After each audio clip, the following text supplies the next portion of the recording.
Il est 5 heures du matin, on part dans 1 heure pour rejoindre Biroun à pied. Donc on va marcher toute la journée avec nos bagages sur le dos. Et on espère arriver, j'espère sincèrement arriver ce soir. Sinon il faudra trouver un endroit où dormir et j'espère qu'on trouvera des gens sur le chemin pour nous avancer un peu à chaque fois. Le chemin est très long, on va faire toute une traversée de la région. Et puis, enfin en espérant arriver dans le meilleur état possible. Alors, je fais cette vidéo pour vous expliquer un peu ce qui s'est passé ces derniers jours, qui ont été assez éprouvants, surtout à partir de dimanche. Donc, je suis arrivé à Karagampar mardi dernier, mardi 25 novembre. Et donc Karagampar, un petit village au milieu, plein milieu de la province d'Aceh, donc on est au nord de Sumatra. Et voilà, c'est un tout petit village qui est relié à la ville par une petite route, perdu au milieu de la forêt. Et quand on est arrivé, donc il pleuvait, donc rien d'anormal, puisque c'est la saison des pluies. Et on a vu Mousseline, donc on s'est retrouvés, on a discuté, puis il nous a dit qu'il pleuvait de façon torrentielle depuis plus d'une semaine, et sans interruption, en continu. Et effectivement, les premiers jours où on était là, il n'a fait que pleuvoir du matin jusqu'au matin. Aucune interruption, très fort, donc on n'arrivait pas à s'entendre parler parce qu'on a des toits en tôle. Pour dormir, c'était compliqué aussi. Donc voilà, mais sur le moment, donc, on n'avait rien de choquant parce que voilà, saison des pluies. Par ailleurs, quand on est arrivé le mardi, j'ai remarqué qu'on avait une bonne connexion internet, ce qui m'a interpellé parce que bah normalement dans ce village ça fluctue et en fait on n'a même pas de réseau du tout. Donc en fait ils avaient réparé le réseau internet pour la venue d'un ministre dans les prochaines semaines. Et donc le lendemain, je me lève, j'allume mon téléphone et on n'a pas de réseau. Donc je me dis que les réparations étaient peut-être pas si efficaces que ça. Et puis je sors sur une sorte de terrasse et je vois qu'au pied de notre cabane où on dort, il y a une immense rivière, immense parce que normalement il y a un tout petit filet d'eau, donc enfin quasiment rien. Et là, on a de l'eau au pied de notre cabane. Je vois que le chemin, la route en face aussi, il n'y a plus de chemin, il n'y a plus de route, c'est que de l'eau et ça arrive aux genoux des enfants quoi. Donc là c'est hyper impressionnant et les habitants commencent à nous dire que là c'est la première fois qu'ils voient ça.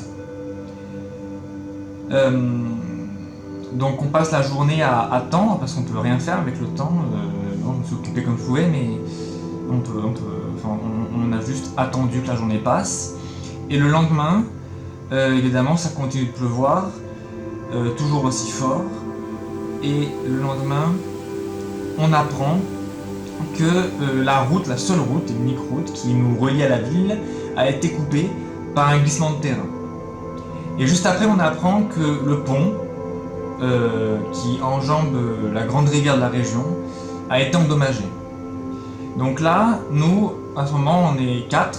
On a donc Mousseline, Nanda qui est sur place avec moi pour me traduire, Fatah qui nous a amené en voiture, qui nous a conduit jusqu'à Karagampar, et puis donc moi. Et donc, Fatah et Mousseline vont voir sur place à quoi ça ressemble. Donc ils vont voir le glissement de terrain, voir le pont, et Fatah, qui doit absolument rentrer au plus vite en ville, nous dit que s'il peut traverser le pont, il le fera pour rentrer. Et que donc, si on le voit revenir, c'est mauvais signe, c'est-à-dire qu'il ne peut pas passer. Et on le voit revenir quelques heures plus tard, et il nous dit « J'ai de très mauvaises nouvelles à vous annoncer. » Déjà, le glissement de terrain, bon, il nous montre les images, c'est hyper impressionnant. Il n'y a pas un glissement de terrain, il y en a 22. Et le pont, il n'est pas endommagé, il n'y a plus de pont. Il a été complètement détruit et charrié sur 1 km. Et ça paraît bête ce que je vais dire comme ça, mais le pont, il était assez haut au-dessus de la rivière. C'est quelque chose de solide, hein, c'est pas un pont en bois fait à la va-vite, c'est un truc en ferraille. Donc là, on imagine le niveau et la puissance de la rivière, et on commence à s'inquiéter, d'autant plus que le lendemain, un des gars de notre équipe vient nous dire: il faut absolument que vous vous dépêchiez, faites des provisions dans les échoppes du village, parce que là il n'y a quasiment plus rien, si vous avez de l'argent faites des provisions et tout. Donc on sentait que dans le village, les gens étaient de plus en plus inquiets, avaient de plus en plus peur, parce que à ce moment-là, il n'y a plus de pont, donc il n'y a plus d'électricité, il n'y a plus d'eau, il n'y a plus de nourriture, il n'y a plus d'internet. Et à l'heure actuelle, au moment où je fais la vidéo, il n'y a toujours pas ces 4 éléments là. Donc à partir donc je crois du jeudi ou du jeudi, on est complètement on est littéralement coupé du reste du monde. Donc moi sur le moment je reste assez positif dans le sens où alors je sais pas, est-ce que c'est de ne pas avoir vu sur place à quoi ressemblaient les dégâts, est-ce que c'est d'être à distance, enfin de rester dans le village, je sais pas, mais bon. En tout cas l'enjeu devient maintenant de quitter le village au plus vite. Donc Fatah part le lendemain avec une équipe qui a installé 2 câbles au-dessus de la rivière pour permettre aux habitants de passer. Les habitants, justement, eux, ils se mobilisent tous les jours, ils prennent leur pelle et puis ils vont dégager le glissement de terrain pour qu'on puisse au moins passer à pied. Et à partir de ce moment-là, on voit tous les jours des gens qui partent à pied avec leur sac à dos et qui quittent le village, qui évacuent. Et donc on est parti dimanche matin à pied pour aller à Birun, donc la ville sur une ville sur la côte qui était en sécurité. Et entre Karagandapar et Birun, il y a 80 km. Et on a appris que la route nationale qu'on devait prendre a elle aussi été rompue de partout par des glissements de terrain. Tous les ponts ont sauté. On part donc le dimanche matin. Rien que le départ est compliqué déjà parce que bon voilà, on y va, on est à pied, donc on est avec Nanda et Muslim. Et puis Muslim, lui, on lui doit tout, hein, parce que c'est lui qui nous a sortis de là, qui nous a accompagnés jusqu'à Birun. Et puis comme j'avais 2 sacs, ma valise et un sac, il a voulu porter ma valise. Et quand on est parti du village, c'est une grand-mère du village en fait, qui a vu passer Muslim avec la valise sur le dos et qui lui a couru après en larmes parce qu'elle a cru que Muslim fuyait, quittait le village. Donc il lui a expliqué, mais c'est juste vous montrer la détresse des gens à ce moment-là. Quand on est parti du village, tout le monde vous regarde partir et on voit la peur dans les yeux des gens. Et puis après effectivement on a marché, les glissements de terrain c'était impressionnant parce que ça... Là aussi, c'est peut-être bête, mais effectivement, c'est des tonnes et des tonnes de terre, des mètres cubes c'est difficilement descriptible, et rien ne passe, quoi. Rien ne passe, même à pied, c'est compliqué.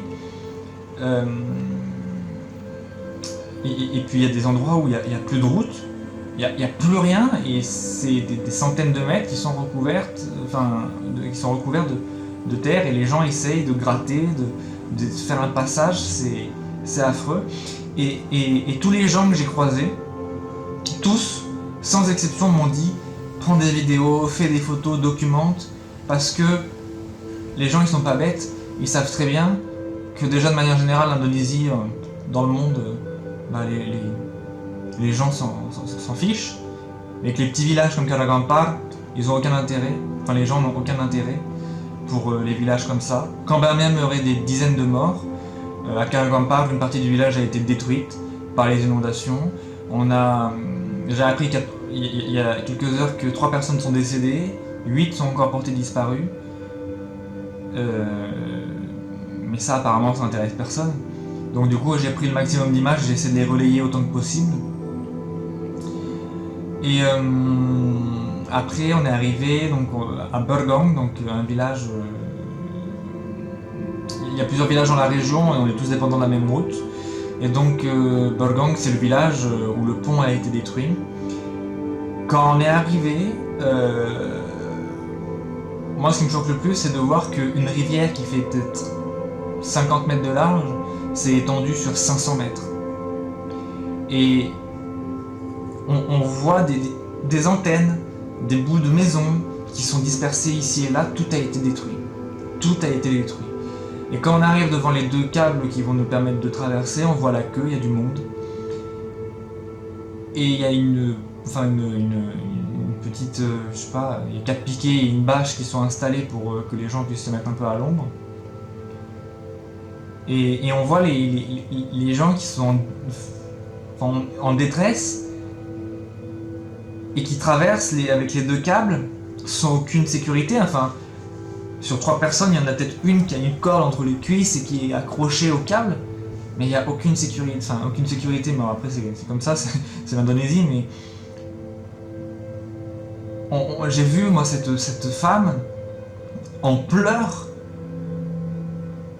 qui a serré dans ses bras son mari qu'elle n'avait pas vu depuis des jours, elle n'avait aucune nouvelle, elle était abandonnée.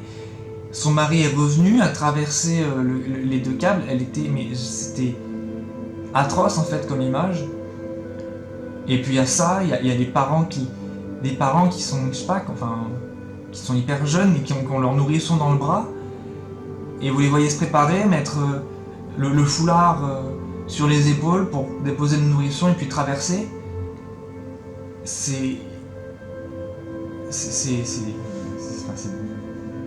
difficile quoi à voir.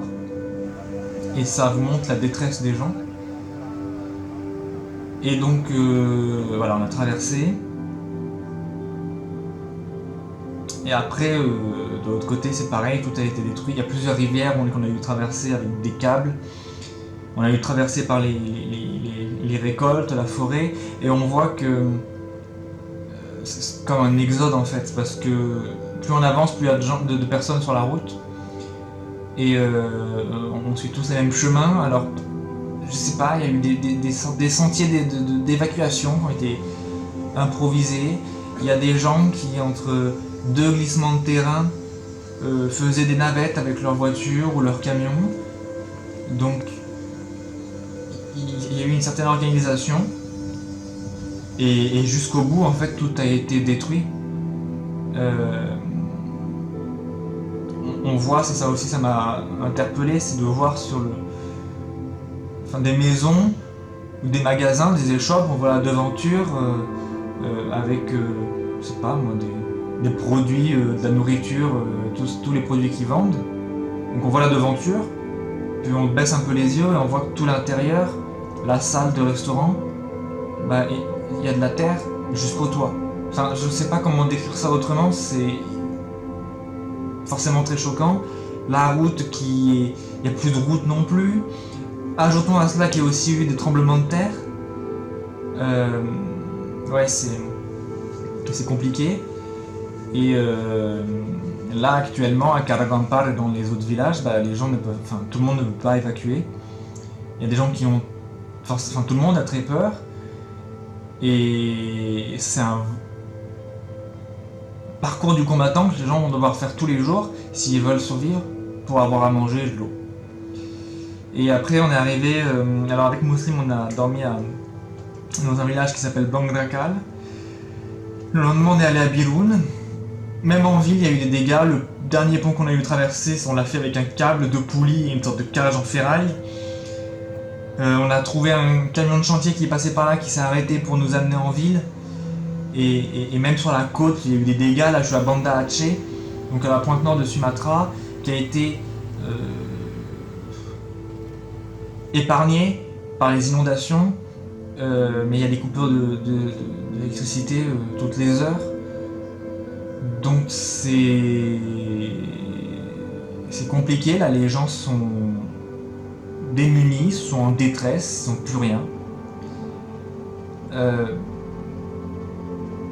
C'est difficile de trouver les mots parce que c'est pas descriptible en fait, tout ce qui se passe, ce que les gens vivent, l'état des villages, enfin en tout cas ce qu'il en reste. Voilà. Donc moi, forcément je pars dans quelques jours, mais c'est difficile de se sentir impuissant